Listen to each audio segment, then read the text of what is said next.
दोस्तों स्वागत है आपका आज की बेहद बड़ी और महत्वपूर्ण खबरों में। दोस्तों आपको बता दें आज की बड़ी खबरों में, जी हां, फिलहाल ट्रेन से नहीं बसों से ही भेजे जाएंगे दूसरे राज्यों में फंसे प्रवासी मजदूर, छात्र और अन्य लोग भी। जी हां, इसके अलावा आपको बता दें इन कार्ड धारकों को मई के महीने में मिलना शुरू होगा मुफ्त राशन। बात करें अगली बड़ी खबर की, जी हां, योगी सरकार का ऑपरेशन घर वापसी जारी। जानिए कितने प्रवासी मजदूरों और छात्रों को पहुंचा चुकी है घर। इसी के साथ जी हां, 3 मई के बाद किस प्रकार खोला जाए लॉकडाउन, मंत्रियों के साथ विचार कर रही है योगी सरकार। अगली बड़ी खबर में, जी हां, लॉकडाउन के बीच अब आपके घर तक सामान पहुंचाएगी सरकार। जानिए कैसे कर सकेंगे ऑर्डर। इसी के साथ विशेषज्ञों ने चेताया मई का महीना महामारी के लिए बेहद अहम, हालात के काबू होने या हाथ से फिसलने का वक्त। जी हां दोस्तों, आज हम आपको इस वीडियो में इन्हीं सभी महत्वपूर्ण खबरों के बारे में बताने वाले हैं। वीडियो को ध्यान से आखिर तक देखते रहिए ताकि आपसे कोई भी जानकारी मिस ना हो। और अगर आप भी चाहते हैं भारत में फैली महामारी जल्द खत्म हो जाए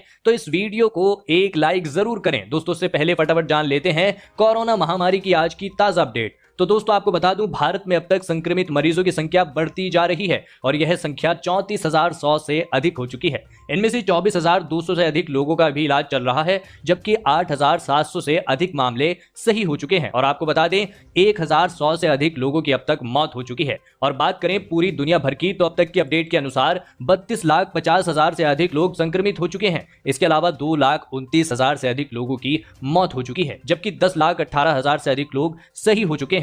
दोस्तों हो सकता है जब तक आप यह वीडियो देख रहे हो तब तक यह आंकड़ा और भी बढ़ गया हो। इसी के साथ बढ़ते हैं इस वक्त की अगली बड़ी खबर की ओर। जी हां, फिलहाल ट्रेन से नहीं बसों से ही भेजे जाएंगे दूसरे राज्यों में फंसे प्रवासी मजदूर, छात्र और अन्य लोग भी। इसके अलावा राज्य सरकारों की केंद्र से अपील, बसों के जरिए प्रवासी मजदूरों को घर भेजना मुमकिन नहीं। सूत्र दोस्तों आपको बता दें, देश के अलग अलग राज्यों में लॉकडाउन के कारण फंसे लोगों को उनके घर भेजने के लिए गृह मंत्रालय की ओर से जारी गाइडलाइन के बाद कुछ राज्य केंद्र सरकार से इसके लिए ट्रेन चलाने की मांग कर रहे हैं। आपको बता दें दक्षिण भारत के कई राज्यों ने केंद्र सरकार से कहा है कि गृह मंत्रालय के आदेश के मुताबिक सभी प्रवासी मजदूरों को बसों के जरिए उनके घरों तक वापस भेजना मुमकिन नजर नहीं आता है। जी हां, इन राज्यों ने केंद्र सरकार से मांग की है कि इन प्रवासी मजदूरों को उनके घर भेजने के लिए ट्रेन की व्यवस्था की जाए। बसों के जरिए इतनी बड़ी संख्या में इतनी लंबी दूरी तक प्रवासी मजदूर को भेज पाना मुमकिन नजर नहीं आ रहा है। आपको बता दें इससे पहले बुधवार को गृह मंत्रालय द्वारा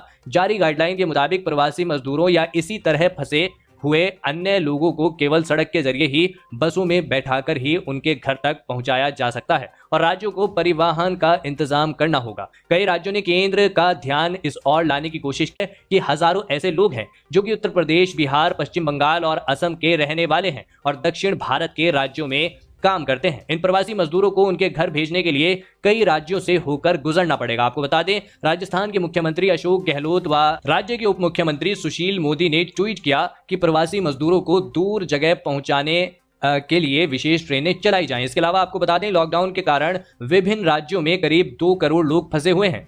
केंद्र सरकार की गाइडलाइंस ठीक नहीं है। लोग इतनी गर्मी में 3 से 4 दिन कैसे बस में सफर कर पाएंगे। बसों की तुलना में ट्रेन बेहतर विकल्प है। अगर आप भी किसी जगह फंसे हुए हैं तो आप अपना नाम और राज्य का नाम लिखें और आप किस राज्य में फंसे हुए हैं कमेंट में जरूर लिखें। इसी के साथ बढ़ते हैं इस वक्त की अगली बड़ी खबर की ओर। जी हां, योगी सरकार का ऑपरेशन घर वापसी जारी है। जी हां, जानिए कितने प्रवासी मजदूरों और छात्रों को पहुंचा चुकी है घर। दोस्तों आपको बता दें देश के विभिन्न राज्यों से उत्तर प्रदेश के कामगारों और श्रमिकों को सुरक्षित घरों तक पहुंचाने में योगी सरकार लगातार जुटी हुई है। इन कामगारों और श्रमिकों को उनके घरों तक सुरक्षित पहुंचाने की प्रक्रिया में सीएम योगी आदित्यनाथ ने प्रदेश के राजस्व विभाग से 6 लाख लोगों के लिए क्वारंटाइन सेंटर, शेल्टर होम और कम्युनिटी किचन तैयार कराए हैं। बता दें कि योगी सरकार ने इससे पहले दिल्ली से 28 और 29 मार्च को 4 लाख लोगों को सुरक्षित घरों तक पहुंचाया है। इसके बाद हरियाणा और राजस्थान से भी 50,000 लोगों को घरों तक पहुंचाया गया। हरियाणा से 13,000 लोगों को और लाया जा रहा है। जानकारी के अनुसार आज मध्य प्रदेश से यूपी के कामगार और श्रमिक घर वापस लाए जाएंगे। वहीं कल यानी 1 मई को गुजरात से श्रमिक और कामगार उत्तर प्रदेश वापस लाए जाएंगे। आपको बता दें कि इस बीच गुरुवार को खुद सीएम योगी आदित्यनाथ ने सभी राज्यों में फंसे यूपी के कामगारों और श्रमिकों से भावुक अपील भी की है। उन्होंने कहा अभी तक जिस धैर्य का परिचय दिया है उसे बनाए रखें। संबंधित राज्यों की सरकारों से संपर्क कर सभी को घरों घरों तक सुरक्षित पहुंचाने की विस्तृत कार्य योजना तैयार हो रही है। इसीलिए वे जहां हैं वहीं रहें, संबंधित राज्य सरकारों के संपर्क में रहें, कतई पैदल न चलें। दरअसल यूपी सरकार ने लोगों की घर वापसी के लिए देश के सभी राज्यों को पत्र लिखकर यूपी के कामगारों और श्रमिकों का विस्तृत ब्यौरा मांगा है। सभी का नाम, पता और मोबाइल नंबर के साथ ही मेडिकल रिपोर्ट भी मांगी गई है। क्या आप अभी तक अपने घर वापसी पहुंचे हैं या नहीं? अपना नाम और अपने राज्य का नाम कमेंट में लिखें। इसी के साथ बढ़ते हैं इस वक्त की अगली बड़ी खबर की ओर। जी हाँ, इन कार्ड धारकों को मई के महीने में मिलना शुरू होगा मुफ्त राशन। जी हाँ, लॉकडाउन में फंसे गरीबों को मई माह में भी मुफ्त राशन मिलेगा। मई माह में भी 2 चरणों में राशन मिलेगा। 1 मई से होने वाले गेहूं चावल के वितरण में APL व जॉब कार्ड धारक और पंजीकृत श्रमिकों को मुफ्त में राशन मिलेगा, जबकि पात्र गृहस्थी के लाभार्थियों को 2 रुपए किलोग्राम गेहूं और 3 रुपए किलोग्राम की दर से चावल का वितरण किया जाएगा। दोस्तों आपको बता दें, 36 दिन से लॉकडाउन में फंसे जिले के 5,84,764 उपभोक्ताओं के लिए राहत भरी खबर है। अप्रैल माह की भांति मई माह में भी राशन का वितरण 2 बार होगा। पहले चरण में राशन वितरित करने की समय सीमा 1 से 12 मई निर्धारित की गई है, जबकि दूसरे चरण में 15 से 25 मई तक राशन का वितरण होगा। दूसरे चरण में प्रति यूनिट 5 किलोग्राम चावल और 1 किलोग्राम चना मिलेगा। राशन वितरण में अनियमितता बरतने वाले कोटेदारों से सख्ती से निपटने को कहा गया है। अगर कोई कोटेदार निर्धारित दर से अधिक रुपए वसूलता है अथवा कम राशन देता है तो उसके खिलाफ जांच कराकर तुरंत कार्रवाई की जाएगी। क्या आपको आपके यहाँ पर राशन समय पर दिया जा रहा है या नहीं?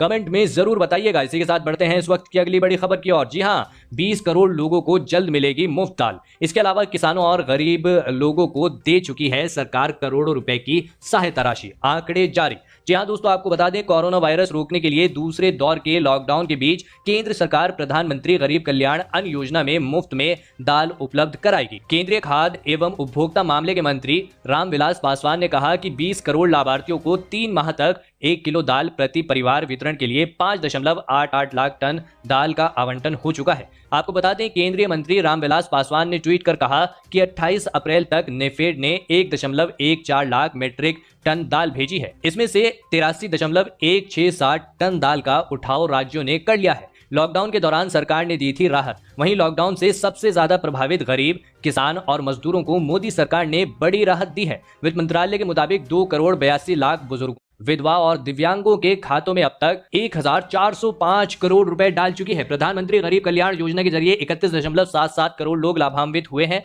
इसके तहत अब तक 33 करोड़ लोग लाभान्वित हो चुके हैं। क्या आपको सरकार द्वारा किसी प्रकार की सहायता राशि आपके बैंक में भेजी गई है या नहीं? अपना नाम और राज्य का नाम कमेंट करके यह बात हमें जरूर बताइएगा। इसी के साथ बढ़ते हैं इस वक्त की अगली बड़ी खबर की ओर। जी हाँ, लॉकडाउन के बीच अब आपके घर तक सामान पहुंचाएगी सरकार। कर सकेंगे ऑनलाइन ऑर्डर। दोस्तों आपको बता दें, देश भर में लॉकडाउन के बीच अब सरकार गांव में सामान की ऑनलाइन डिलीवरी करने की तैयारी में है। अब सरकार कॉमन सर्विस सेंटर के नेटवर्क के जरिए ग्रामीण क्षेत्रों में लोगों के घर तक जरूरी सामान पहुंचाएगी। अब लॉकडाउन के दौरान फोन या CSC से ऐप सामान ऑर्डर किया जा सकेगा। जी हाँ, इसके अलावा CSC कुछ घंटों में घर तक ऑर्डर डिलीवरी कर देगा। अब गांव में ई-कॉमर्स के लिए CSC यानी कॉमन सर्विस सेंटर ने अपना ऐप भी लॉन्च कर दिया है। अभी तक 2000 कॉमन सर्विस सेंटर ऐप से जुड़े हैं। मई तक 20,000 कॉमन सर्विस सेंटर जोड़ने का लक्ष्य है। इसके अलावा कॉमन सर्विस सेंटर सिर्फ जरूरत का सामान ही मुहैया कराया जाएगा। जी हाँ, इसके जरिए सिर्फ दाल, आटा, चावल, सब्जी जैसी चीजें ही मिलेंगी।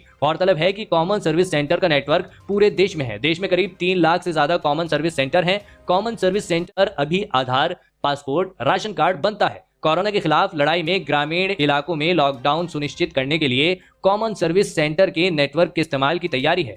क्या ऐसी कोई सुविधा सरकार को सभी राज्यों में शुरू कर देनी चाहिए? कमेंट में जरूर बताइएगा। इसी के साथ बढ़ते हैं इस वक्त की अगली बड़ी खबर की ओर। जी हाँ, 3 मई के बाद किस प्रकार खोला जाए लॉकडाउन, मंत्रियों के साथ विचार कर रही है योगी सरकार। दोस्तों आपको बता दें, यूपी के CM योगी आदित्यनाथ से राज्य मंत्रियों ने कहा कि 3 मई के बाद लॉकडाउन चरणबद्ध तरीके से खोला जाना चाहिए। उन्होंने कहा कि लॉकडाउन चरणबद्ध रूप और शर्तों के साथ खोलने में हॉटस्पॉट, रेड, ऑरेंज और ग्रीन जिलों का ध्यान जरूर रखा जाना चाहिए। 3 मई के बाद लॉकडाउन खोले जाने के बारे में मुख्यमंत्री स्वतंत्र प्रभार वाले राज्य मंत्रियों व राज्य मंत्रियों की राय ले रहे थे। राज्य मंत्रियों द्वारा सुझाव दिया है कि ग्रीन जोन वाले जिलों में शर्तों के साथ लॉकडाउन तो खोलें, लेकिन सोशल डिस्टेंस के साथ जिलों की सीमाओं को पूरी तरह से सील कर दिया जाए, ताकि दूसरे ऑरेंज व रेड जोन के लिए ग्रीन जोन वाले जिले मॉडल बन सकें। आपको क्या लगता है, सरकार को लॉकडाउन को और आगे बढ़ाना चाहिए? कमेंट करके जरूर बताइए। इसी के साथ बढ़ते हैं इस वक्त की अगली बड़ी खबर की ओर। जी हाँ, दूसरे राज्यों में फंसे मजदूरों से योगी आदित्यनाथ की अपील।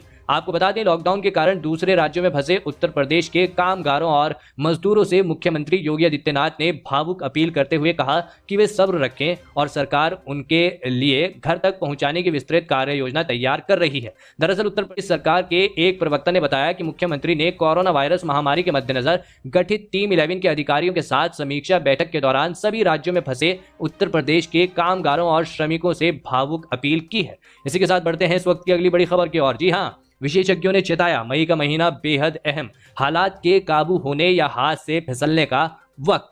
दोस्तों आपको बता दें, कोरोना वायरस को फैलने से रोकने के लिए 2 चरणों में लागू हुए देशव्यापी लॉकडाउन की मियाद 3 मई को खत्म होने वाली है। अब सबकी नजर इस पर है कि लॉकडाउन को फिर बढ़ाया जाएगा या नहीं, लेकिन केंद्र के संकेतों से स्पष्ट है कि देशव्यापी लॉकडाउन को और ज्यादा रियायतों के साथ बढ़ाया भी जा सकता है। हालांकि मेडिकल एक्सपर्ट ने चेताया है कि मई का महीना देश के लिए कोरोना के खिलाफ लड़ाई में बनने या बिगड़ने वाला साबित हो सकता है, लिहाजा बहुत फूंक फूंक कर कदम रखना होगा। इसी के साथ बढ़ते हैं इस वक्त की अगली बड़ी खबर की ओर। जी हां, भारत में वैक्सीन का ट्रायल जल्द, 8 वैज्ञानिक दलों को मिली सफलता। दोस्तों आपको बता दें, वैक्सीन के लिए भारतीय वैज्ञानिकों का शोध अब जानवरों के ट्रायल के स्तर पर पहुंच चुका है। जी हां, 1 या 2 सप्ताह में यह परीक्षण शुरू होगा। इसमें सफलता के बाद इसका इंसानों पर परीक्षण होगा। देश के 7 से 8 वैज्ञानिक समूह वैक्सीन शोध में आगे चल रहे हैं। आधा दर्जन शैक्षणिक संस्थानों के वैज्ञानिक भी वैक्सीन अध्ययन में जुटे हुए हैं। आपको बता दें, भारतीय वैज्ञानिकों को पूर्ण सफलता के लिए 12 से 18 माह का वक्त लगता है।